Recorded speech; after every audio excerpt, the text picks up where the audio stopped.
ప్రభుత్వం ఏర్పడి 2 ఏళ్లు పూర్తి చేసుకున్న సందర్భంగా తమ ప్రభుత్వం ఏదైతే అభివృద్ధి సంక్షేమ కార్యక్రమాలు చేసిందో నిన్నటి తిరుపతి సభలో ముఖ్యమంత్రి చంద్రబాబు, ఉప ముఖ్యమంత్రి పవన్ కళ్యాణ్, మంత్రి లోకేష్తో సహా పలువురు మంత్రులు అభివృద్ధి కార్యక్రమాల గురించి, సంక్షేమ కార్యక్రమాల గురించి వాళ్ళు తెలియజేయడం జరిగింది. కూటమి ప్రభుత్వం సూపర్ 6లో తాము ఇచ్చిన హామీల్లో భాగంగా ఏమి ఇచ్చిందో ఒకసారి చూద్దాం. మొదటి హామీగా మహాశక్తి పథకం కింద మహిళలకు ఆర్టీసీ బస్సుల్లో ఉచిత ప్రయాణాన్ని ప్రభుత్వం అమలు చేస్తున్నామని, ఇక రెండవది తల్లికి వందనం. అర్హులైన తల్లులకు ఏటా 15,000 రూపాయల చొప్పున ఆర్థిక సహాయం అందించే పథకం కూడా అమలు చేస్తున్నామని తెలుపుతుంది కూటమి ప్రభుత్వం. ఇక మూడవ పథకం దీపం పథకం, ఉచిత గ్యాస్ సిలిండర్లు, ఏడాదికి 3 ఉచిత గ్యాస్ సిలిండర్లు పంపిణీ కార్యక్రమాన్ని చేపట్టామని చెప్తుంది. ఇక నాలుగవదిగా అన్నదాత సుఖీభవ పథకం కింద రైతులకు ఏడాదికి 20,000 ఆర్థిక సహాయం అందిస్తున్నామంటుంది. ఇక ఐదవ పథకం యువగళం నిరుద్యోగ భృతి, నిరుద్యోగులకు ఉద్యోగ కల్పన లేదా భృతి అందించటం. నెక్స్ట్ ఆడబిడ్డ నిధి, అంటే ఇతర సంక్షేమం, అర్హులైన మహిళలకు ప్రతి నెల కూడా నిర్దిష్ట ఆర్థిక సహాయం, అంటే ఉదాహరణకు 1,500 అని అంతకుముందు చెప్పినట్టున్నారు. నిర్దిష్ట సహాయం కూడా అతి త్వరలో అందిస్తామని ముఖ్యమంత్రి చంద్రబాబు అయితే చెప్తున్నారు. అయితే విపక్ష వైసీపీ ఈ పథకాల అమలు తీరుపై విమర్శలు చేస్తుండగా ప్రభుత్వం మాత్రం ఆర్థిక ఇబ్బందులు ఉన్నప్పటికీ కూడా దశల వారీగా అన్ని హామీలను అమలు చేస్తున్నట్లుగా స్పష్టం చేస్తుంది. ఇక తమ ప్రభుత్వ హయాంలో ఏపీ ప్రస్తుతం జరిగిన అభివృద్ధి పనులు వచ్చిన కంపెనీల గురించి ప్రభుత్వం చెప్తుంది. ఆంధ్రప్రదేశ్ ప్రభుత్వం 2.1 లక్ష కోట్ల భారీ పెట్టుబడులతో 25 మెగా పారిశ్రామిక ప్రాజెక్టులకు ఆమోదం తెలిపింది. రిలయన్స్ ఏఐ డేటా సెంటర్ను విశాఖ తెచ్చిన ఘనత కూడా కూటమి ప్రభుత్వందేనని, అదేవిధంగా తిరుపతిలో రాయల్ ఎన్ఫీల్డ్ యూనిట్ ఏర్పాటు చేశామని, అదానీ గ్రీన్ ఎనర్జీ ప్రాజెక్టులు వీటిలో ప్రధానమైనవిగా చెప్తుంది కూటమి ప్రభుత్వం. ఈ ప్రాజెక్టుల ద్వారా సుమారుగా 39,000 మందికి పైగా కొత్త ఉద్యోగాలు రానున్నాయంటుంది ప్రభుత్వం. ఇక ఆంధ్రప్రదేశ్లో పెట్టుబడులు పెట్టిన ప్రధాన కంపెనీలు ఏవైతే ఉన్నాయో ప్రాజెక్టుల గురించి కూడా తెలిపింది. రిలయన్స్ ఇండస్ట్రీస్ విశాఖపట్నం మరియు శ్రీ సత్యసాయి జిల్లాలో దాదాపుగా 1.08 లక్షల కోట్ల అంచనా వ్యయంతో artificial intelligence AI data centre cluster మరియు 51,300 కోట్లతో సోలార్ పవర్ మరియు బ్యాటరీ స్టోరేజ్ ప్లాంట్ ఏర్పాటు చేశామని కూటమి ప్రభుత్వం పేర్కొంది. ఇక అదానీ హైడ్రో ఎనర్జీని తిరుపతి జిల్లాలో పంప్డ్ స్టోరేజ్ హైడ్రో ప్రాజెక్టు కోసం 12,297 కోట్ల పెట్టుబడులు తెచ్చామని ప్రభుత్వం చెప్తుంది. అలాగే విశాఖలో గూగుల్ డేటా సెంటర్ను తెచ్చి డిజిటల్ మౌలిక వసతుల అభివృద్ధి కోసం పెద్ద ఎత్తున డేటా సెంటర్లు ఏర్పాటు చేస్తున్నామని పేర్కొంది. ప్రభుత్వం చెప్పేవన్నీ కూడా కాకి లెక్కలని, కూటమి ప్రభుత్వం ప్రజలను వంచిందని, చంద్రబాబు ప్రజలకు పొడిచిన వెన్నుపోటుకు 2 ఏళ్లు పూర్తయ్యాయి అంటుంది వైసీపీ. అంతేకాదు అదే పేరుతో నిరసన కార్యక్రమాలు కూడా చేస్తుంది. ఇక ఈ కార్యక్రమంలో భాగంగా మాజీ మంత్రి అంబటి రాంబాబు మరోసారి ముఖ్యమంత్రి చంద్రబాబును వాడు వీడు అని మాట్లాడి మరోసారి నోరు పారేసుకున్నారు. దీంతో అంబటిపై తెలుగు తమ్ముళ్ళు కన్నెర్ర చేస్తున్నారు. అసలు కూటమి ప్రభుత్వ పాలన ఎలా ఉంది? ప్రజారంజకంగా ఉందా? వైసీపీ చేస్తున్న ఆరోపణలో నిజం ఉందా? ఇదే అంశం గురించి ఈరోజు చర్చను కొనసాగిద్దాం. చర్చలో పాల్గొనేందుకు మనతో సిద్ధంగా ఉన్నారు, మనతో అందుబాటులో ఉన్నారు సీనియర్ జర్నలిస్ట్ అండ్ రాజకీయ విశ్లేషకులు కృష్ణాంజనేయులు గారు మనతో అందుబాటులో ఉన్నారు. జనసేన నేత తిరుత్తని వేణుగోపాల్ గారు కూడా మనతో అందుబాటులో ఉన్నారు. ఇక టీడీపీ అధికార ప్రతినిధి విజయశేఖర్ రెడ్డి గారు కూడా జాయిన్ అవుతారు. అదేవిధంగా వైసీపీ అధికార ప్రతినిధి మధుసూదన్ రెడ్డి గారు కూడా మనతో స్టూడియోలో అందుబాటులోకి వస్తారు. ముందుగా మనం రాజకీయ విశ్లేషకులు కృష్ణాంజనేయులు గారితో మాట్లాడదాం. కృష్ణాంజనేయులు గారు నమస్తే సార్. లక్ష్మీనాథ్ గారు నమస్తే. ప్యానల్ మెంబర్స్ అందరికి నమస్కారం. ఎస్ కృష్ణాంజనేయులు గారు, నిన్న ఏదైతే తిరుపతి వేదికగా కూటమి ప్రభుత్వం, మరి చంద్రబాబు గారు కావచ్చు, పవన్ కళ్యాణ్ గారు, లోకేష్ గారు, సంబంధిత మంత్రిమండలి మాట్లాడారు. అదే ఇక ఇదే ప్రోగ్రాంకు సంబంధించి గత 4-5 రోజులుగా ఒక 10 డేస్గా వెన్నుపోటుకు 2 ఏళ్ళు అంట ఒక వైసీపీ కార్యక్రమం చేసుకుంటూ వస్తుంది. అసలు కూటమి ప్రభుత్వం అన్నింటా ఫెయిల్ అయిపోయిందని వైసీపీ చెప్తుంది. అసలు వైసీపీ మాటల్లో వాస్తవం ఉందంటారా? కూటమి ప్రభుత్వం చెప్పిన లెక్కలు ఏ మేరకు సక్సెస్ అయ్యాయి? ప్రజలకు ఎంత దగ్గరగా కూటమి ప్రభుత్వం ఉందంటే ఏం చెప్తారు మీరు? కూటమి ప్రభుత్వం 2 ఏళ్లు పూర్తి చేసుకున్నటువంటి సందర్భంగా మేము అద్భుతమైనటువంటి పాలన అందించామని ప్రజలకు చెప్పడానికి ఇప్పుడు ప్రజాధనంతో బహిరంగ సభలు నిర్వహిస్తున్నారు. ఆ బహిరంగ సభల్లో భాగమే మన తిరుపతిలో జరిగినటువంటి సభ. ఇప్పుడు ప్రజలకు వీళ్ళు ఇచ్చినటువంటి హామీలకు సంబంధించి సూపర్ 6 గురించే మనం మాట్లాడుకుంటే 4 హామీలు అమలు చేశారు, ఇంకొక 2 హామీలు అమలు చేయాలి. 2 ఏళ్ళు అయింది కాబట్టి ఇంకొంత దశల వారీగా అమలు చేస్తామని చెప్పడానికి వాళ్ళకి అవకాశం ఉంది.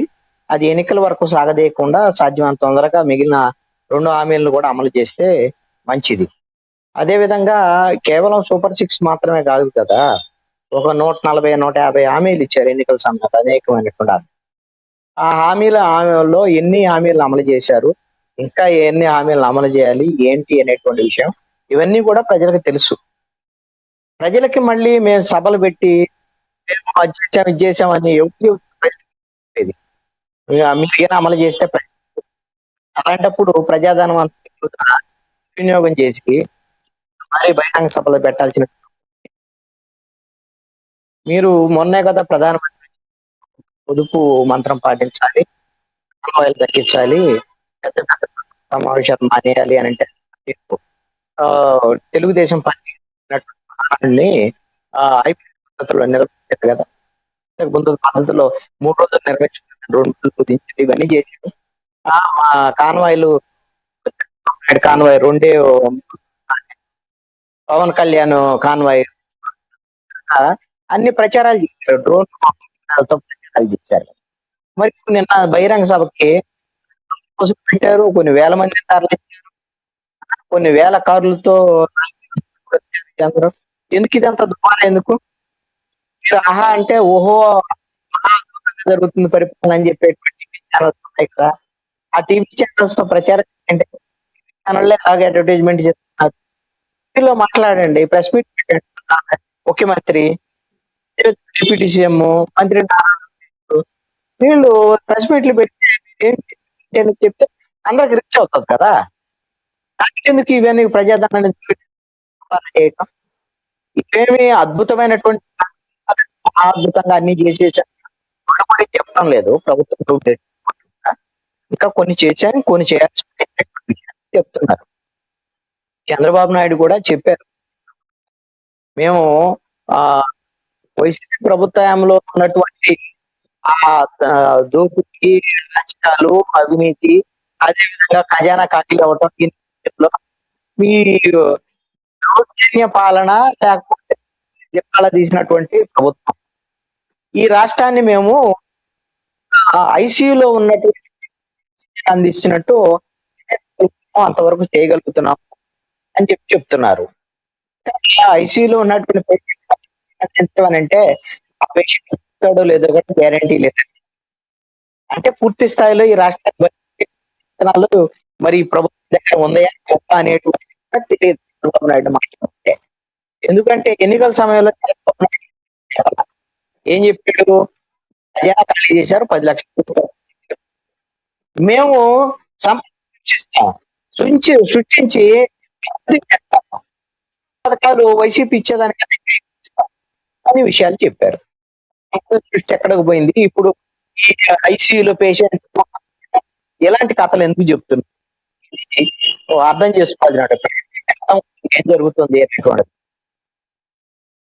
ఈ ప్రభుత్వం వైపు నుంచి 2 ఏళ్ల పాలనకు అభిప్రాయంగా చెప్పాలి అని అంటే వైఎస్ఆర్ కాంగ్రెస్ పార్టీ ఈ ప్రభుత్వం ఎంత బాగానే పరిపాలిస్తుంది.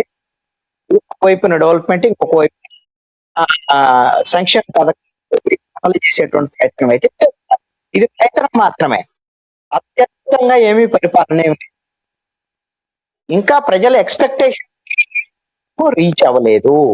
రీచ్ అవ్వడానికి ప్రయత్నం చేయాలి, హామీలు అమలు చేయడానికి ప్రయత్నం. ఇక ప్రతిపక్షంలో ఉన్నటువంటి 2 ఏళ్ల పాటు వాళ్ళు ఏమి చేయలేదు, తరపున ఏం మాట్లాడలేదు, ర్యాలీలు మాత్రమే చేశారు. జగన్మోహన్ రెడ్డి రావట్లేదు, పోట్లాడలేదు అని డిబేట్లు అందరూ ఎక్కడైనా సరే తెలుగుదేశం జగన్మోహన్ రెడ్డి ఎక్కడ ఉంటాడు, బెంగళూరులో నిద్రపోతున్నాడు అని. మరి అలాంటప్పుడు ఇప్పుడు వాళ్ళు వైఎస్ఆర్ వాళ్ళు ప్రతిపక్షంలో పార్టీగా ఏం తప్పులు చేస్తుంది? కాలంలో వీళ్ళు ఇచ్చినటువంటి ఏం అమలు చేయలేదు. టిఎస్సీ వంటి నియామకాల్లో అక్రమాలు జరిగింది, ఈ లోపాలు ఏంటి? ఇవన్నీ విమర్శిస్తారు. వాళ్ళు విమర్శించడం అనేది వాళ్ళ యొక్క హక్కు. దానికి సమాధానం చెప్పడం అనేటువంటిది ఇటువంటి ప్రభుత్వం యొక్క బాధ్యత. ఇప్పుడు కూటమి వైసీపీ మాత్రమే విమర్శలు చేస్తారు. వైసీపీ విమర్శల్లో కూడా వాస్తవం ఉన్నాయి. కొంచెం సమాధానం చెప్పాల్సింది కూటమి ప్రభుత్వం. అన్ని అబద్ధాలు చెప్తున్నారు వైసీపీ. మీరు అవి అబద్ధాలు అనే డిఎస్సికి సంబంధించినటువంటి విషయంలో ఈ అక్రమాలు ఉన్నాయి దాని మీద జగన్మోహన్ రెడ్డి 10 అంశాలు అధికారులు వచ్చి మాట్లాడుతున్నారు. క్లారిటీ లేదు. ఏ శాఖ అది? నారా లోకేష్ శాఖ. మరి నారా అయినప్పుడు జగన్మోహన్ రెడ్డి ఈ విధంగా శాఖలో డిఎస్సి ఆయన మాట్లాడితే వైఎస్ఆర్ నాయకులు మాట్లాడుతుంటే ఎందుకు నారా లోకేష్ వచ్చి సమాధానం కదా, వివరం చెప్పొచ్చు కదా. ప్రతి అంశానికి నారా లోకేష్ ఏ సమస్య వచ్చినా జరిగినటువంటి ఫ్యాక్టరీలో ప్రమాదం జరిగితే నారా లోకేష్ వెళ్ళి అక్కడ వెళ్ళి మాట్లాడాడు. వెళ్ళాలి వాస్తవంగా స్థానంలో వెళ్ళాడు నారా లోకేష్. తప్పేం కదా, ఆయన మంత్రి. వేరే శాఖలో వేరే డిఫాక్టో సీఎం గా నేనున్నాను అనేటువంటి వ్యవహరించే నారా లోకేష్ శాఖలో జరిగినటువంటి అవినీతి ప్రతిపక్షం ఈ రోజు విమర్శలు చేస్తారు. కాన్ఫరెన్స్ పెట్టి వైఎస్ఆర్ కాంగ్రెస్ పార్టీ వాళ్ళని లేదు అంటే వాళ్ళు నిజాయితీగా పారదర్శకంగా అనేటువంటి ఆదేశించండి. ఆదేశిస్తే ఆ దర్యాప్తు రైట్ అప్పటి వరకు ఈ వాళ్ళు ఉంటారు, ఎక్కడ పోతారు? రైట్ రైట్ ఆంజనేయులు గారు, మీరు అది చెప్పినది అర్థమైంది. మళ్ళీ మాట్లాడతాం మీతో. మనతోటి టీడీపీ అధికార ప్రతినిధి విజయశేఖర్ రెడ్డి గారు ఉన్నారు. మేడ విజయశేఖర్ రెడ్డి గారు, ఆయనతో మాట్లాడదాం. విజయశేఖర్ రెడ్డి గారు నమస్తే అండి. విజయశేఖర్ రెడ్డి గారు, నా వాయిస్ వినపడుతుందా? క్లియర్ గా ఉంది. విజయశేఖర్ రెడ్డి గారు, ఏదైతే నిన్న సభలో ఏమైతే మేము కార్యక్రమాలు చేశామో ప్రజలకి మేము కంకణబద్దులై ఉన్నామని చెప్పి కూటమి ప్రభుత్వం అయితే చెప్తుంది. చంద్రబాబు గారు కావచ్చు, పవన్ కళ్యాణ్ గారు కావచ్చు, నారా లోకేష్ గారు కావచ్చు, మంత్రులు కావచ్చు చెప్పారు. అయితే బయట కొంతమంది రాజకీయ విశ్లేషకులు కూడా దీనిపై అనేక విమర్శనాస్త్రాలు సంధించడం మీరు కూడా గమనిస్తున్నారు. ఇప్పుడు ఏదైతే కృష్ణాంజనేయ గారు మాట్లాడారో అది కూడా మీరు గమనించి ఉంటారు. ఇక నిన్న అంబటి రాంబాబు గారు కూడా కొన్ని ఏదో వెన్నుపోటుకు 2 ఏళ్ళు అనే కార్యక్రమంలో భాగంగా ఆయన కూడా కొన్ని అనుచిత వ్యాఖ్యలు చేశారంటూ తెలుగు తమ్ముళ్ళు గుర్రుగా ఉన్నారు. మీరు అసలు ఏం జరుగుతుంది? మీరు చెప్పిన మాటల్లో వాస్తవం ఉందా? ఏపీకి అభివృద్ధికి మీరు కట్టుబడి ఉన్నారా? వైసీపీ మాటల్లో వాస్తవం ఉందా? ఏమంటారు మీరు ప్లీజ్? సార్, ఇప్పుడు మేము మీటింగ్ డబ్బులు గవర్నమెంట్ డబ్బులు పెట్టుకొని మీటింగ్ పెట్టామనే ప్రాబ్లమా? అంటే ఇప్పుడు 5 ఏళ్లలో వాళ్ళు 1000 కోట్లు 1,00,000 కోట్లు దోచేస్తే దాని మీద మాట్లాడికి ఎవరికి ధైర్యం లేదా? ఆ 5 ఏళ్లలో ఎంతమంది పొలిటికల్ అనలిస్టులు, ఎంతమంది ప్యానలిస్టులు ఆ రోజు జగన్ మాట్లాడగలిగారు సార్? మేము ఏదైతే చేస్తున్నామో గవర్నమెంట్ పరంగా వాటిని ప్రజలకు వివరించడానికి ఒక మీటింగ్ పెట్టాము. ఇంకో మేము ఇలా పనులని చేస్తున్నాము, ఇలా సంక్షేమ పథకాలు అభివృద్ధి చేస్తున్నాము, అట్లాగే ఇలాగా అభివృద్ధిని మేము ముందుకు తీసుకెళ్తున్నాము, ఈ రకంగా కొత్త ఇన్వెస్ట్మెంట్లు వస్తున్నాయి, ఇరిగేషన్ ప్రాజెక్ట్స్ ముందుకు తీసుకెళ్తున్నాం, అట్లాగే తిరుమలలో ఈ రకంగా 5 సంవత్సరాలు దారుణంగా స్కామ్లు జరిగాయి, కల్తీ నెయ్యి వాడారు, దాన్ని మేము ఈరోజు దాన్ని కరెక్ట్ చేసాం. ఈ రోజు స్వచ్ఛమైన నెయ్యి అద్భుతంగా ఈరోజు అక్కడ లడ్డు తయారవుతున్నాయి. ఏదైతే 100 కోట్ల హిందూ ప్రజల మనోభావాలతో ఆడుకున్నారు అవన్నీ కూడా బయట పెట్టాం. ఆ రకంగా ఈ రోజు మనము అవన్నీ కూడా కరెక్ట్ చేసి ముందుకెళ్తా. చంద్రబాబు నాయుడు గారు కావచ్చు, అట్లాగే నారా లోకేష్ గారు కావచ్చు, పవన్ కళ్యాణ్ గారు కావచ్చు, ముగ్గురు చెప్పారండి. సో దీంట్లో ఎక్కడ ప్రాబ్లం ఉందో మరి నాకైతే తెలియదు సార్. నేనంటున్నా గవర్నమెంట్ ఇప్పుడు కొన్ని పత్రికలకు అడ్వర్టైజ్మెంట్ ఇస్తుంది. ఏదైనా ఒక ప్రోగ్రామ్ పెట్టినప్పుడు, లేదంటే ఒక కొత్త పాలసీలు ఇచ్చినప్పుడు, లేదంటే ఒక హామీని అమలు చేసినప్పుడు అడ్వర్టైజ్మెంట్లు ఇస్తారు. అది కూడా తప్పేనా? అంటే అడ్వర్టైజ్మెంట్ కూడా అవసరం లేదా గవర్నమెంట్ కి? ప్రజలకు ఎలా తెలుస్తుంది సార్? ఇప్పుడు మనము గవర్నమెంట్ ఏం చేస్తుందో ప్రజలకు తెలియాలంటే మరి అడ్వర్టైజ్మెంట్ ద్వారానో, లేకపోతే సభల ద్వారానో, రకరకాల కార్యక్రమాల ద్వారానే కదా మనం ప్రజలకు వెళ్తాం. అట్లాగే ఈ రోజు మీటింగ్ కూడా పెట్టాం. ప్రజల ఎమ్మెల్యేలు, ఎంపీలు, రకరకాల కార్పొరేషన్ చైర్మన్లు, అట్లాగే సామాన్య ప్రజలందరూ కూడా మీటింగ్ వచ్చారు. వాళ్ళందరితో కూడా మాట్లాడాం. అట్లాగే రాష్ట్ర ప్రజలకు కూడా తిరుపతి నుంచి ఒక సందేశాన్ని పంపించాం. మరి ముఖ్యంగా రాయలసీమ ఎందుకు పెడుతున్నాం ఈరోజు, రాయలసీమ అట్లాగే వైజాగ్, అమరావతి ఎందుకు పెడుతున్నాం ఇలా రకరకాలుగా ఒక్కొక్క ప్లేస్ లో పెట్టి ఒక్కొక్క రకంగా మెసేజ్ పంపించడానికి, అక్కడున్న ఆ ప్రాంతంలో ఉన్న జిల్లాల్లో ఉన్న ప్రజలకు మెసేజ్ పంపించడానికి ట్రై చేస్తున్నాం. దాంట్లో ఎక్కడ తప్పు ఉందో నాకైతే తెలియట్లే. మరి లక్షల కోట్లు కొట్టేసి కల్తీ మద్యం కేసులో ఇంతమంది ఇరకపోయినారు, ఇన్ని జరిగాయి. 5 కోట్ల టన్నుల శాండ్ను ఆ రోజు దోచేశారు, దాని మీద ఎవరు మాట్లాడలా. రకరకాల అన్నా క్యాంటీన్లు మూసేసి ఎవరు మాట్లాడలా. చేశారు, భూములు కొట్టేశారు, పేరుతో ప్రజల్లో భయోత్పాతాలు సృష్టించారు, నిర్బంధాన్ని అమలు చేశారు, ప్రజలు ఇంట్లో బయటకు రానియాలా. కనీసం ఈ రోజు మాట్లాడుతున్న అనలిస్టులు కావచ్చు, లేదంటే నాయకులు కావచ్చు, సవాల్ విసురుతున్నా సార్ డిబేట్ ద్వారా. మీరు ఎన్నిసార్లు నోరు విడిచి మాట్లాడారు, మీరు ఇబ్బంది లేకుండా ప్రవర్తించగలిగారు సార్? ఎక్కడ సార్ ప్రజా సంఘాలు, కార్మిక సంఘాలు, ఉద్యోగ సంఘాలు ఎవరైనా మాట్లాడగలిగారా? ఎవరైనా విజయవాడ పెట్టగలిగారా? ఎవరైనా విజయవాడ ఒక ర్యాలీ పెట్టగలిగారా? అలాంటి ఒక దారుణమైన గవర్నమెంట్ మనం చూసాం. నిన్ననే వైసీపీ వారు ప్రతి కాన్స్టిట్యూన్సీ హెడ్ క్వార్టర్ లో అద్భుతమైన ర్యాలీ చేశారు. 1000 మందితో, 2000 మందితో, 3000 మందితో ర్యాలీ చేశారు. ఇలాంటి ప్రజాస్వామ్యం ఇంతమంది ఉండింది 5 సంవత్సరాల్లో? మేము సార్ ఇవన్నీ చెప్పడానికే మీటింగ్ పెట్టాం. ఈ రోజు ప్రజలు స్వేచ్ఛాయుత వాతావరణంలో బతుకుతున్నారు, ప్రజాస్వామ్యం పరిమళిల్లుతోంది. ఈ రోజు అద్భుతంగా పరిపాలన అందిస్తున్నాము. జన భయోత్పాతం గాని, నిర్బంధం గాని ఎక్కడా లేదు. ప్రజలు స్వేచ్ఛా వారిని పీలుస్తున్నారు. అట్లాగే ఏ వ్యవస్థలను అయితే విధ్వంసం చేశారో వైసీపీ వారు, వాటినన్నింటినీ బాగు చేస్తున్నాం. దాంట్లో మొట్టమొదటి టీడీడీ కల్తీ మద్యం కావచ్చు, లేదంటే పోలీస్ యాక్ట్ 30 పేరుతో ఏ రకంగా పోలీస్ డిపార్ట్మెంట్ తో వీరు అన్యాయాలు చేశారో, అక్రమాలు చేశారో, ఏ రకంగా ప్రతిపక్ష పార్టీలు ప్రజలు బెదిరించారో, అట్లాగే రెవెన్యూ ల్యాండ్ టైటిలింగ్ యాక్ట్ రకంగా ప్రజల భూములు దోసేయాలని వైసీపీ నాయకులు ప్రయత్నం చేశారు. అట్లాగే ఎక్సైజ్ డిపార్ట్మెంట్ లో ఏ రకంగా సార్ కల్తీ మద్యాన్ని తెచ్చి, పాత బ్రాండ్లని పక్కన పెట్టి కల్తీ మద్యాన్ని తెచ్చి, ఒక ఆన్లైన్ ప్రొక్యూర్మెంట్ సిస్టాన్ని పక్కన పెట్టి మాన్యువల్ సిస్టాన్ని తెచ్చి వేల లక్షల కోట్లు కొట్టేయడానికి ఎలా ప్రయత్నం చేశారు సార్? అట్లాగే 5 కోట్ల ఇసుకను దోచేశారు, 5 కోట్ల టన్నులు, సారీ 8,000 కోట్లకి ఈ రోజు డిమాండ్ నోటీసులు ఇచ్చారు.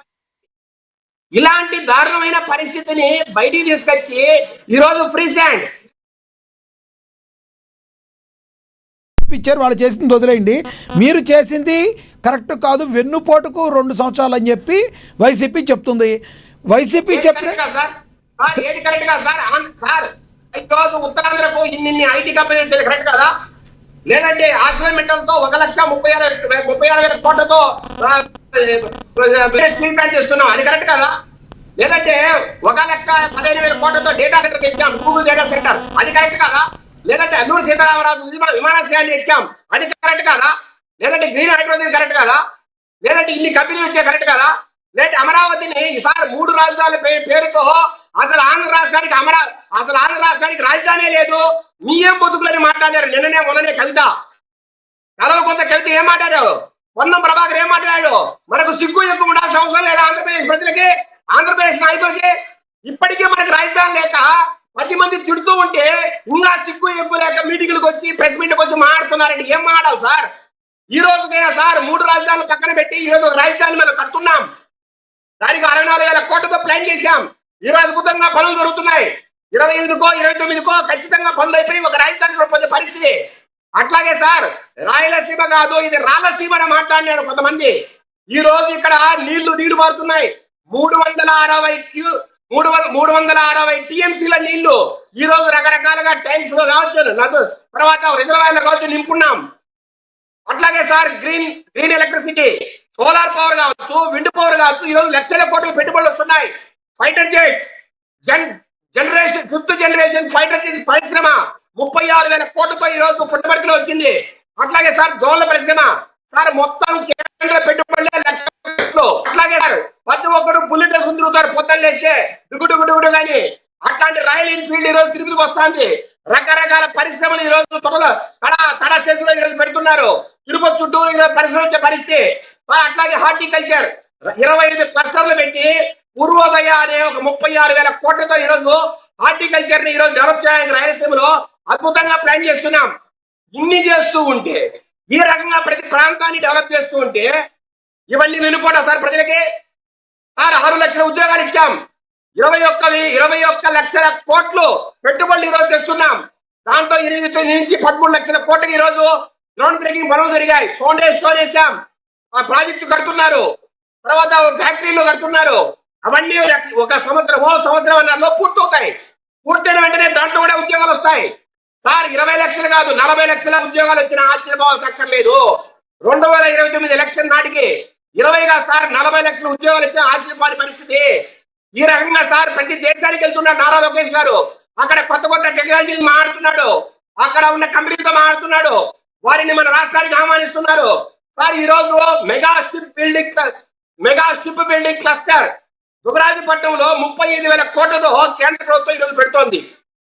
అట్లాగే సార్ మచిలీపట్నంలో ఈ షిప్ రిపేర్ డాక్ పెడుతోంది, అంటే షిప్ రిపేర్ సంబంధించిన పరిశ్రమ పెడుతున్నారు. అట్లాగే సార్ పోర్టులు 4 కూడా నెక్స్ట్ ఇయర్ కి పూర్తయ్యే పరిస్థితి, ఫిషింగ్ హార్బర్లు పూర్తయ్యే పరిస్థితి, ఇరిగేషన్ ప్రాజెక్ట్స్ పోలవరం కావచ్చు, వెలుగొండ కావచ్చు, కందినీవ కావచ్చు, అవన్నీ కూడా వచ్చే సంవత్సరానికి పూర్తయ్యే పరిస్థితి. ఇన్ని మేము చేస్తూ ఉంటే ఇవన్నీ వెళ్ళిపోటా ప్రజలకి. మీరు ఏం చేయకుండా బటన్ నొక్కి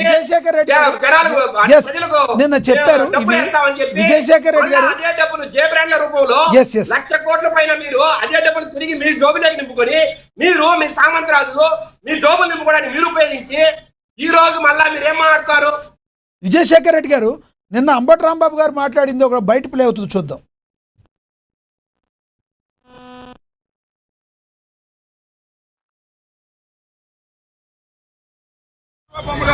వాడిని ఎప్పుడు తగలేశారు చంద్రబాబు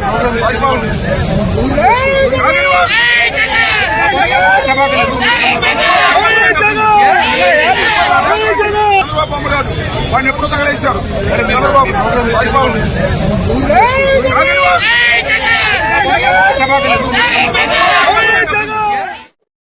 వాడిని ఎప్పుడో తగలేశాం. మరి ఏంటి అంబటి రాంబాబు గారు నోటి దోలనాలా, లేదంటే ముఖ్యమంత్రి గారు అంటే గౌరవం లేదనాలా?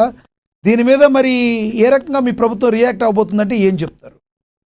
సార్ వీళ్ళు ప్రజలు విడిచేసిన ఆంబోతుడు, అంటే బజారు రౌడీల కన్నా హీనమైన జాతి వెళ్తుంది. అంటే వీళ్ళను కుక్కల కన్నా హీనంగా మాడగలరు. మాకు సత్తా ఉంది మాడడానికి, మమ్మల్ని ఎవడేం చేయలేడు. మాకు ఆ సత్తా ఉంది, మాడగలం. కానీ సత్యత సంస్కారం అర్థొచ్చి మాడుతున్నాం. ఎవరు సార్ నేను చెప్తున్నా, ఈ డిబేట్ లో ఎవడైనా సరే ఇస్తాను, మీకు ఇస్తాను, మీకు ఇస్తాను, మీరు తీసుకుంటారు కానీ నెక్స్ట్ మీరే మాట్లాడండి. ఈ రాష్ట్రంలో పెద్ద కుక్క అంటే చంద్రబాబు నాయుడు. మీకు ఇస్తాను. చంద్రబాబు నాయుడు మించిన పెద్ద కుక్క ఈ రాష్ట్రంలో లేదు. నువ్వు ఆపాయా, నువ్వు ఆపు, నువ్వు ఓవర్ యాక్షన్ ఆపాయా నువ్వు.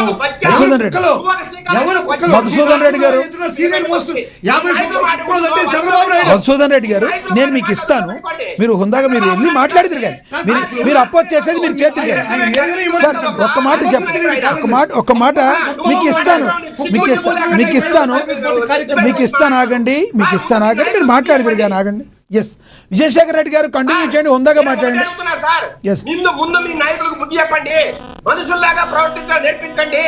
సార్ ఒక 75 సంవత్సరాల ఒక ముఖ్యమంత్రి మీ తండ్రి స్థానంలో ఉండాల్సిన వ్యక్తిని, ఆ వ్యక్తిని ఎప్పుడో తన్ని తగలేసామనే మాట మాట్లాడతారే మీరు. మనుషుల పశువులా అని మీరు ఒక పార్టీనా?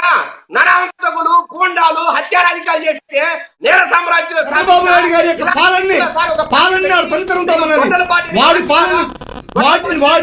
సార్ వాడి అనే మాటని అంబటి రాంబాబు గారు వాడిని అంటే తప్పండి, అది మీరు ఖండించాలి. మీలాంటి వాళ్ళు కూడా ఖండించపోతారా? మధుసూదన్ రెడ్డి గారు ఈ రోజు ప్రజలు ప్రయత్నం చేస్తున్నాడు. అలాంటి వ్యక్తిని ఇంత హీనమైన పరిస్థితి, ఇంత అమాననీయమైన భాషలో మాట్లాడము, ఇది సార్ మనుష్య జాతికే సిగ్గుచేడు సార్. రైట్, ఒక్కటి చెప్పండి. వైఎస్ఆర్సీపీ ఒక పార్టీగా అనుకోవట్లా, ఇది ఒక దొంగల దోపిడే ముఠ కాబట్టి మాట్లాడతారు. పరశురాముని గొడ్డలంట సార్. పరశురాముని గర్భభంగం ఎలా అయిందో, పరశురాముని గొడ్డల నుంచి గర్భభంగమై ఏ రకంగా పీచ మనచబడి ఏ రకంగా అడవులు పారిపోయాడు, అలాగా శ్రీరామచంద్రుడి స్థానంలో ఈ రోజు నారా చంద్రబాబు నాయుడు గారు ఉన్నారు. Right. మీరు పరశురాముడి Right, గుండెల మీద విజయశేఖర్ రెడ్డి గారు. లెక్క Yes. చేసేది లేదు. మీ అభిప్రాయం ఏ అర్థమైంది. గుండెల లెక్క Yes, చేసేది మీకు లేదు. ఇస్తా నేను. మీరు Yes. పీల్చమనిచ్చి, Yes. మీ గర్వాన్ని భంగపరిచి మిమ్మల్ని శాశ్వతంగా ప్రతిపక్షంలో కూర్చోబెట్టడానికి ఈ రోజు చంద్రబాబు నాయుడు గారు, నారా లోకేష్ గారు, పవన్ కళ్యాణ్ గారు ఈ రోజు పరితపిస్తున్నారు. రైట్ రైట్ విజయశేఖర్ రెడ్డి గారు. తెలియజేస్తున్నాం. శేఖర్ రెడ్డి గారు మళ్ళీ ఇస్తాం మీకు. మనతోటి మధుసూదన్ రెడ్డి గారు ఉన్నారు, ఆయనతో మాట్లాడదాం. మధుసూదన్ రెడ్డి గారు నమస్తే సార్. మధుసూదన్ రెడ్డి గారు, ప్రధానంగా ముందుగా ముఖ్యమంత్రి స్థాయిలో ఇప్పుడు జగన్మోహన్ రెడ్డి గారు గతంలో ఎవరు మాట్లాడినా మేము ఖండించాం. అలాగే ఇప్పుడు ముఖ్యమంత్రి స్థాయిలో ఉన్నప్పుడు అంబటి రాంబాబు గారు లాంటి సీనియర్ నాయకుడు, మాజీ మంత్రి వాడు అని మాట్లాడటం తప్పు. ఫస్ట్ దాన్ని మీరు ఖండించాలా లేదా చెప్పండి, ఏమంటారు మీరు? సార్, ఇప్పుడు అంబటి రాంబాబు గారు మాట్లాడడంలో ఉండేటువంటి నిజంగా చంద్రబాబు నాయుడు గారిని వాడు అని కానీ చంద్రబాబు నాయుడే కానీ ఉంటే నిజంగా ఖండిస్తున్నాను. అది తప్పు. Yes. ఫస్ట్ నేను ఖండిస్తున్నాను Chandrababu Naidu. Very good. Jaganmohan Reddy That is గారు good. సరే, చంద్రబాబు నాయుడు గారిని వాడు అనడం తప్పే. Right. కానీ ఈ రోజు డిబేట్ సాక్షిగా వైఎస్ఆర్ కాంగ్రెస్ పార్టీ కార్యకర్తలు అందరినీ కూడా మూకుమ్మడిగా సమూహంగా ఈ యొక్క దీన్ని కుక్కలుగా పోల్చడం విజయశేఖర్ రెడ్డికి తగ్గున అంటున్నారు. ఇది అధర్మం అంటున్నారు. ఇది తెలుగుదేశం పార్టీ నాయకులకి కార్యకర్తలకు ఉండేటువంటి ఏకైకమైనటువంటి ఒక గర్వం, ఈ అధికార గర్వం. మేము ఒకటే చెప్తున్నాం సార్, అంబటి రాంబాబు గారి ఉద్దేశం ఏంటంటే అక్కడ ఒకటే ఉద్దేశం, చంద్రబాబు నాయుడు గారి పాలనలో జరిగేటువంటి దుశ్చర్యలు, చంద్రబాబు నాయుడు గారి పాలనలో జరిగేటువంటి అవినీతి అక్రమాలు, దందాలు, దోపిడీలు, దాస్తికాలు, ఈ యొక్క రాక్షస పాలన గురించి ఆయన ప్రస్తావించాడే కానీ చంద్రబాబు నాయుడు గురించి ప్రత్యేకంగా మేము ప్రస్తావన చేయాల్సినటువంటి అవసరం మా పార్టీకి కానీ మా పార్టీ నాయకులకు కానీ లేదు. మీరు ఒకటే చెప్తున్నారు సార్, చంద్రబాబు నాయుడు గారు ఈ పాలనని 2024లో ఎటువంటి ఫందాలు స్టార్ట్ చేశాడు, ఏమి హామీలు స్టార్ట్ చేశాడు, ప్రజలకు ఎటువంటి హామీలతో ముందుకెళ్ళి స్టార్ట్ చేశాడు అనేటువంటిది మనం ఫస్ట్ విచారించుకోవాలి. ఫస్ట్ ఏమి ఇచ్చాడు ఆయన? సూపర్ 6 హామీలు ఇచ్చాడు. సూపర్ 6 హామీల్లో కనీసం ఒక్క హామీలైనా సరే ఆయన పరిపూర్ణంగా నిర్వహించాడా? ఎట్టి పరిస్థితుల్లో పరిపూర్ణంగా నిర్వహించిన పరిస్థితి లేదు. ఎందుకంటే ఈరోజు విద్యా కానుక అనేటువంటి ఒక కానుక ఏది విద్యార్థులకి స్టార్ట్ అయింది, స్కూల్ స్టార్ట్ అవుతున్నాయి. ఈ విద్యాకానికి విద్యార్థులకు కావాల్సినటువంటి పుస్తకాలు, కావాల్సినటువంటి బ్యాగ్స్, కావాల్సినటువంటి ఈ డ్రెస్ మెటీరియల్స్ అన్నీ కూడా ఇవ్వడానికి వాళ్ళకి సిగ్గు లేకుండా ఇవ్వకుండా దాన్ని ఎత్తి ఎక్కడో జరిగేటువంటి యుద్ధం మీద పెట్టి ఈ రోజు పాపం గడిపినటువంటి పరిస్థితి. ఇదే పరిస్థితి చంద్రబాబు నాయుడు గారు కూర్చున్నటువంటి పరిస్థితి, ఇదే పరిస్థితి జగన్మోహన్ రెడ్డి గారు ఆ రోజు చేతులు చేసి ఉంటే ఆంధ్ర రాష్ట్ర ప్రజలు ఒప్పుకుంటారు.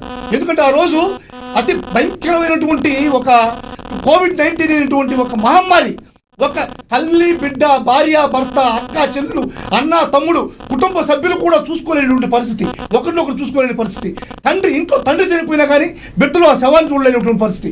ఇటువంటి ఒక భయంకరమైన మహమ్మారి వచ్చినా కానీ ఆ మహమ్మారి చాటు చెప్పకుండా, ఆ మహమ్మారిని సాకుగా చెప్పకుండా, చంద్రబాబు నాయుడు మాదిరిగా కాకుండా జగన్మోహన్ రెడ్డి గారు ఇచ్చిన హామీలను తూచ తప్పకుండా 99% పూర్తిగా అమలు పరిచినటువంటి. ఏం సార్ మీరు 99% అంటారు? కాదు సార్, మీరు మాట్లాడితే 99% అంటారు. మీరు ఏమి నవరత్నాలు చేసినా కూడా 99%, ఆ 101%లోనే అసలే వదిలేశారు. మీరు ప్రధానంగా ఒకటి సిపిఎస్ రద్దు చేస్తామని చెప్పారు, దాన్ని మీరు వదిలేశారు. ఒకటి మీరు 99% అంటారు కానీ ఇంపార్టెంట్ వదిలేశారు. ఉన్నటువంటి ఒకటి ఉంటాయి సార్. మేము చిత్తశుద్ధిగా మద్యాన్ని నియంత్రించాలనేటువంటి ఉద్దేశంతో జగన్ మీరు నియంత్రిస్తాం అలా నిషేధిస్తాం అన్నారు. అదే నియంత్రించాం, దశల వారీగా నియంత్రించి నిషేధిస్తాం. అది దాంట్లో వచ్చినటువంటి ఎదుర్కొనేటువంటి సమస్యలన్నీ కూడా ఆంధ్ర రాష్ట్ర ప్రజలు కన్నుకట్టుగా వైఎస్ఆర్ కదా. ఐదేళ్లలో మీరు దశల వారి ఒక్కసారి సార్ 5 ఏళ్లలో మీరు దశల వారీగా అన్ని చేస్తున్నప్పుడు మరి వాళ్ళు కూడా ఇచ్చిన హామీల్లో 4 చేశారు. అవును, 2 ఏళ్లే కదా సార్ అయింది. మీరు ఇంకా కళ్ళు మూసుకుని 3 అంటున్నారు. మీ జగన్మోహన్ రెడ్డి గారు 2 సంవత్సరాలు అయింది. టైం పరంగా 2 సంవత్సరాలే, కానీ బడ్జెట్ పరంగా 3వ సంవత్సరానికి సంబంధించినటువంటి బడ్జెట్ ను కూడా ఈ రోజు అసెంబ్లీలో ప్రవేశపెట్టి బడ్జెట్ కూడా అప్రూవ్ అయిపోయింది. 3వ బడ్జెట్ లో కూడా ఈ రోజు ఈ నిరుద్యోగ వృద్ధికి కానీ లేకుంటే ఆడపిల్ల నిధికి కానీ ఇటువంటి ఊసే లేదు, ఒక్క పైసా కూడా విధించాల. ఇటువంటి పరిస్థితుల్లో చంద్రబాబు నాయుడు గారు 3 సంవత్సరాలు పాలన అయిపోయినట్టే లెక్క. ఎందుకంటే బడ్జెట్ పరంగా అందులో 3 సంవత్సరాలు కూడా ఇటువంటి ఏ కార్యక్రమాలు సూపర్ 6 కార్యక్రమాలు ఏవి కూడా అమలు చేసినటువంటి పరిస్థితి లేదు. ఇంకోటి చంద్రబాబు నాయుడు గారు ఈ యొక్క మీటింగ్స్ లో ఎప్పుడు చూసినా కానీ నేను సంపద సృష్టిస్తా అన్నాడు. ఇంకోటి అమరావతి వస్తే సెల్ఫ్ సస్టైన్డ్ ప్రాజెక్ట్ అన్నాడు. అంటే సంపద సృష్టిస్తా, సెల్ఫ్ సస్టైన్డ్ ప్రాజెక్టు అనేటువంటివి ఏం మాట్లాడాలి? ఈ సంపద సృష్టి అంటే ఎక్కడ? ఈ రోజు 3,65,000 కోట్లు దాటింది ఆ రాష్ట్ర అప్పు. బడ్జెట్ అప్పులు కానీ, బడ్జెట్ ఏతర అప్పులు కానీ, అమరావతి అప్పులు కానీ 3,65,000 కోట్ల రూపాయలు సెల్ఫ్ సస్టైన్ ప్రాజెక్టు అమరావతిని మీకు ఇస్తాను మళ్ళీ ఇస్తాను. టెక్నికల్ ఇష్యూ మళ్ళీ ఇస్తాను మీకు. మీ వాయిస్ స్లోగా వినబడుతుంది. ఎస్, మీరేమంటారు విజయశేఖర్ రెడ్డి గారు? సార్ ఆయన చిత్తశుద్ధితో అంట జగన్మోహన్ రెడ్డి గారంట ఆయన మద్యపాన నిషేధాన్ని అమలు చేశారంట. మీ మాదిరిగా చేయండి. మేము చెవులో పూలు కనబెడితే చెప్పండి, కాదు. లేదంటే పెట్టుకోమంటే పెట్టుకుంటా చెవులు పూలు. ఏంది సార్ సార్ మద్య నిషేధం చేస్తామనే ముసుగులో ఏ రకంగా వీళ్ళు రేట్లు పెంచారు, ఏ రకంగా నకిలీ బ్రాండ్ తెచ్చారు, ఏ రకంగా ఆన్లైన్ ప్రొక్యూర్మెంట్ సిస్టాన్ని పక్కన పెట్టి మాన్యువల్ సిస్టాన్ని తెచ్చారు, ఏ రకంగా డబ్బుల ట్రాన్సాక్షన్స్ పెట్టి ఎక్కడా కూడా ఈ స్కామ్ దొరకకుండా, ఎక్కడా లెక్కలు దొరకకుండా, అసలు ఎంత మద్యం అమ్మామో ఈ రాష్ట్రంలో అనే లెక్కలే లేకుండా పూర్తిగా దాని డేటానంతా సర్వనాశనం చేసి వీరు ఏదైతే డబ్బులు గవర్నమెంట్ కట్టారో అది మాత్రమే సేల్స్ అయ్యాయి, అది మాత్రమే అమ్మకాలు జరిగాయని చెప్పే విధంగా ఫినాన్స్ డిపార్ట్మెంట్ లో కన్సాలిడేట్ అకౌంట్ అని ఒకటి ఉంటుందండి. దాంట్లో ఏదైనా ఆదాయం వస్తే గవర్నమెంట్ కు దాంట్లో యాడ్ చేయాలి. అట్లాంటిది దాని పక్కన పెట్టి ఒక పర్సనల్ అకౌంట్ పెట్టారు, పీడీ అకౌంట్ క్రియేట్ చేశారు. దాంట్లో 3 నెలలకో 6 నెలలకో ఎప్పుడు వీళ్ళకి బుద్ధి పుట్టి ఎప్పుడు డబ్బు మిగిలితే వీళ్ళు తిరంగా మిగిలింది ఏదైనా డబ్బు మిగిలితే ఆ డబ్బును ఆ పీడీ అకౌంట్ లో జమ చేసేవాళ్ళు. ఆఖరికి ఆ సంవత్సరాంతానికి వీళ్ళు ఎంతైతే డబ్బు చూపించాలన్నా గవర్నమెంట్ పరంగా ఆదాయమో అది చూపించేవాళ్ళు. ఇంత దారుణంగా ఉగాండా, నైజీరియాలో కూడా ఇంత దారుణమైన గవర్నమెంట్ అయితే ఉండదు సార్. నేను ఈ రాష్ట్రంలో సార్ ఏ వ్యక్తితో డిబేట్ చేయడానికి చెప్తాం ఈ విషయం మీద. సౌత్ ఆఫ్రికన్ కంట్రీస్ లో కూడా ఇంత నీచంగా దారుణంగా ప్రభుత్వాన్ని నడిపిన వ్యక్తి ఉండడు. ఒక జగన్మోహన్కే సాధ్యము. ఇదంతా పులివెందలలో వాళ్ళు నడిపే రాజకీయాలు, వాళ్ళ నేర సామ్రాజ్యము, అవినీతి రాజకీయాలతోనే ఆ వారసత్వంగానే జగన్మోహన్ రెడ్డి కావచ్చు, ఆ దాని బ్యాచ్ ఏదైతే ఉందో ఈ బ్యాచ్ సార్ నేను కాదు వాళ్ళు అనింది కుక్కల కన్నా హీనమని. వాళ్ళ చెల్లెలే మాట్లాడింది, కుక్కలు బాధపడతాయండి వీళ్ళని తిడితే అని మాట్లాడింది ఆమె. ముందు ఆమె కాదు చెప్పమన్న మధుసూదన్ రెడ్డి గారిని. సార్ మా నాయకుడిని మాడినప్పుడు మేము ఏమైనా మాడతాం. రెండోసారి అప్పుల గురించి మాడతాం సార్. సార్ అప్పుల గురించి ఇప్పటికి 133 సార్లు నేనే పబ్లిక్ డిబేట్స్ లో చెప్పా. సార్ ఏ రోజైతే తెలుగుదేశం పార్టీ అధికారం దిగిపోయే నాటికి 2,50,000 కోట్ల ఉన్న అప్పు మీరు 2024లో దిగిపోయే నాటికి బడ్జెటరీ అప్పు మాత్రమే 5,50,000 కోట్లు నిండి మీరు పబ్లిక్ సెక్టర్ అండర్టేకింగ్స్ ద్వారా తెచ్చిన అప్పు 2,40,000 కోట్లు. అట్లాగే సార్ మీరు పే చేయాల్సిన వెండర్ బిల్స్ కావచ్చు, లేదంటే కాంట్రాక్ట్ బిల్లు కావచ్చు, పెండింగ్ లో ఉన్న బిల్లులు మాత్రమే 1,30,000 కోట్లు. అట్లాగే ఉద్యోగులు కావచ్చు, రకరకాల ఈ ఆరోగ్యశ్రీ కావచ్చు, రియంబర్స్మెంట్ కావచ్చు, ఇవన్నీ కూడా మిగిల్చిన అప్పులు 45 నుంచి 50,000 కోట్లు. ఒక్క ఉద్యోగస్తునికే సార్ 22,000 కోట్ల అప్పు పెట్టేలారు ఇల్లు. ఇలా 9,74,000 కోట్లు అప్పు 2024 జూన్కి తేలితే 2,50,000 కోట్లు సార్ 7,25,000 కోట్లు కాదా? అంత భీకరంగా మీరు అప్పు చేసి మీరు ప్రతి డిబేట్ లోనూ మేము 3,50,000 కోట్లు అప్పు చేశాం, 3,50,000 కోట్లు అప్పు చేశామని ఎందుకు సార్ బొంకాల? రెండో మాట, 2024 జూన్ తర్వాత ఎన్డీఏ ప్రభుత్వం వచ్చినప్పటి నుంచి మేము ఇప్పటి వరకు చేసిన అప్పు 1,70,000 కోట్లు. ఎస్ మధుసూదన్ రెడ్డి గారు మాట్లాడండి మీరు. హలో ఏందని ఎస్ మాట్లాడండి మీరు మాట్లాడండి మధుసూదన్. సార్ ఇప్పుడు శేఖర్ రెడ్డి గారు అసలు అప్పులంటే ఎందుకో పాపం ఆయనకి ఒళ్ళంతా చంద్రబాబు నాయుడు గారు అర్థం చేశాడు పాపం. ఏం మాట్లాడలేని పరిస్థితి. చంద్రబాబు నాయుడు గారు చేసిన అప్పులు, చంద్రబాబు నాయుడు గారు చేసిన హామీల్ని తిప్పుకోవడానికి పాపం తెలుగుదేశం పార్టీ కార్యకర్తలకి డిబేట్ కూర్చోగలిగి చాలా ఇబ్బంది పడుతున్నాడు. ఈయన విజయశేఖర్ రెడ్డి ఆవేశపడిపోతున్నాడు, బీపీ పెంచుకునేస్తున్నాడు. ఒకటి సార్ ఇప్పుడు శాండ్ చెప్తున్నాడు. శాండ్ అనేటువంటిది 5 కోట్ల టన్నులు వైఎస్ఆర్ పార్టీ టైంలో ముందుకు పోయిందంటున్నాడు. ఇప్పుడున్నటువంటి చంద్రబాబు నాయుడు గారి యొక్క శాండ్ పాలసీని అసలు విజయశేఖర్ రెడ్డికి అవగాహన ఉందో తెలియదు. ఇప్పుడు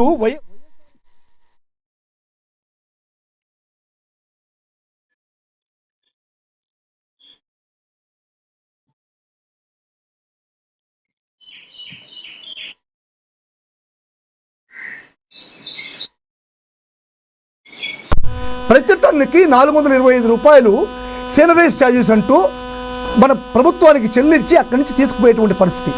ఓన్లీ ఎత్తిపోయడానికి మాత్రమే కాంట్రాక్టర్ని ఇచ్చినటువంటి పరిస్థితి. కాంట్రాక్టర్లను ఇచ్చారు, ఎత్తిపోయడానికి మాత్రమే కాంట్రాక్టర్లను ఇచ్చారు. దానికి తోడుగా ఒక్కొక్క క్వారీలో శాండ్ క్వారీ ఏదైతే ఒక్కొక్క శాండ్ క్వారీ ఉందో ఆ శాండ్ క్వారీలో ప్రతి క్వారీకి సంబంధించినటువంటి ఈ యొక్క మంది ఎంప్లాయీస్ని డిప్యూట్ చేస్తూ అక్కడ వీడియో కెమెరాలు, అక్కడే లైవ్ వీడియో కెమెరాలని ఏర్పాటు చేయడం జరిగింది. సీసీ కెమెరా ఫుటేజ్ని ఏర్పాటు చేయడం జరిగింది. అదేవిధంగా అక్కడికి వచ్చినటువంటి ప్రతి వెహికల్కి కూడా జియో ట్యాగ్ చేస్తూ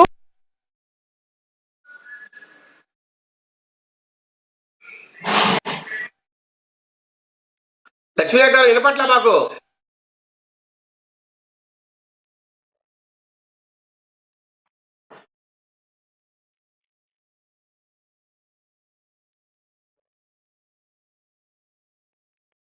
అవకతవకలు, శాండ్ దోపిడీలు, శాండ్ దొంగతనాలు సాక్షాత్తుగా విజయశేఖర రెడ్డికి ఏదైనా అవగాహన ఉందో తెలియదు. కానీ మా విలేజ్లో, నా సొంత విలేజ్లో, నేను పుట్టి పెరిగినటువంటి విలేజ్లో, తిరుపతి జిల్లా పెళ్లకూరు మండలం పుల్లూరు అనేటువంటి నా సొంత విలేజ్లో ఒక క్వారీ ఉంది.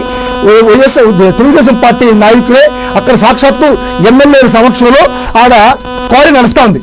ఈ క్వారీలో మేము వెళ్ళాం, ధర్నాకి వెళ్తే ఈ విధంగా ఇల్లీగల్ గా వెళ్ళిపోతున్నాయి. రైట్. మధుసూదన్ రెడ్డి గారు మీకు ఇస్తానాగండి. మధుసూదన్ రెడ్డి గారు ఇస్తానాగండి. నేను మాట్లాడలేదు. మధుసూదన్ రెడ్డి గారు నేను ఇస్తానాగండి. కృష్ణాంజనేయులు గారు మీరు కంటిన్యూ చేయండి సార్. కృష్ణాంజనేయులు గారు అసలు నేను వచ్చాను కానీ మాట్లాడలేదు. కృష్ణాంజనేయులు మీకు ఇస్తానాగండి. కృష్ణాంజనేయులు గారు వాళ్ళే ఏం మాట్లాడేది కూడా నాకే మళ్ళీ వినపడుతుంది.